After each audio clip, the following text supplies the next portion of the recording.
मंगलवार को कुदरत ने एक बार फिर अपना कहर बरपाया है।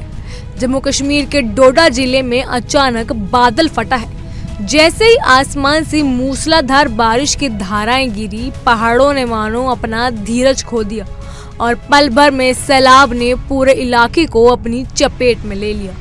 इस हादसे में अब तक 4 लोगों की मौत की पुष्टि हुई है। कई लोग लापता हैं। खेत, घर और सड़कों का नामो निशान तक मिट चुका है। रेस्क्यू टीमें लगातार मलबा हटाने और लोगों की तलाश में जुटी हैं, लेकिन भारी बारिश और टूटी सड़कों के कारण ऑपरेशन बेहद चुनौतीपूर्ण हो गया है। पर सवाल यही नहीं रुकता। डोडा से पहले उत्तरकाशी के धराली, हिमाचल के कसौल और केदारनाथ जैसे इलाकों में भी बादल फटने की घटनाएं हो चुकी हैं। हर बार तस्वीर अलग होती है, लेकिन तबाही का मंजर एक जैसा होता है। हर बार एक ही सवाल हमारे सामने खड़ा होता है, आखिर बादल फटता कैसे है। आज हम आपको इसी कुदरती विस्फोट की पूरी साइंस बताएंगे।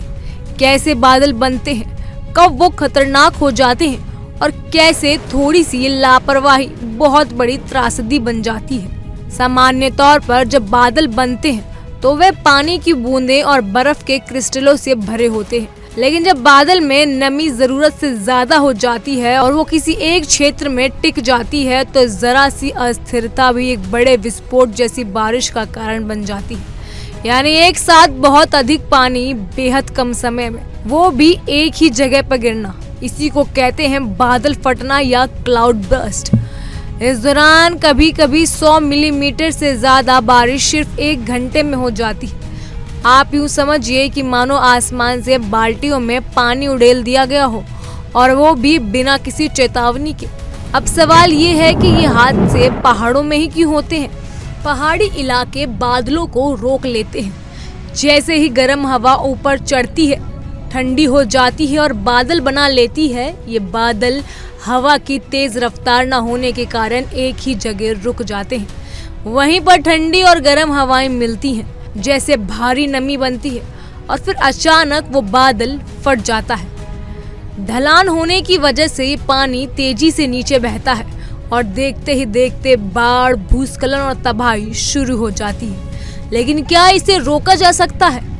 बिल्कुल नहीं, क्योंकि ये एक कुदरती प्रक्रिया है। लेकिन इसके नुकसान को कम जरूर किया जा सकता है। वो कैसे, जानिए इन 3 पॉइंट्स में। पहाड़ी इलाकों में हाई रिस्क जोन को पहचाने जाए, एडवांस वार्निंग सिस्टम एक्टिव रहे, रडार टेक्नोलॉजी में छोटे स्तर पे भी मॉनिटरिंग हो, और सबसे जरूरी स्थानीय लोगों में अवेयरनेस को फैलाया जाए ताकि उन्हें क्या करना है, कब करना और कहाँ नहीं जाना है ये पता हो। आज जब मौसम हर दिन अपने रंग बदल रहा है तो हमें भी अपनी समझ और सिस्टम दोनों को बदलने की जरूरत है, क्योंकि जब कुदरत का संतुलन बिगड़ता है तो उसका सबसे बड़ा शिकार इंसान ही बनता है, और तब सवाल नहीं सिर्फ पछतावा बचता है।